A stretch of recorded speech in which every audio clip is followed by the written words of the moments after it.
آفرید و خدا جل جلاله منت گذاشت بر ما شما برادرای نازنین. یک عالمی از امکانات و زمینه سازی های خدا جل جلاله به ما شما مهیا کرده تا ما شما حیات داریم.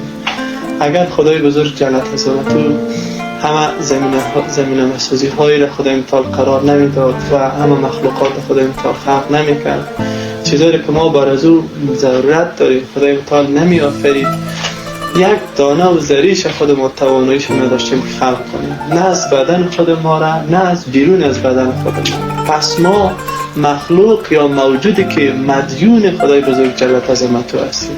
اگر را میریم مدیون خدا هستیم، میبینیم مدیون خدا هستیم. حالی بندی که در کل عمرش مدیون خداست، همه پدیده های چار اطرافش ابزار خداست، چطور میتونه انسان واقعا دستورپذیر از خدای بزرگ جل عظمتو نباشه؟ چطور میتونه انسان واقعا فرمان از خدای بزرگ جل عظمتو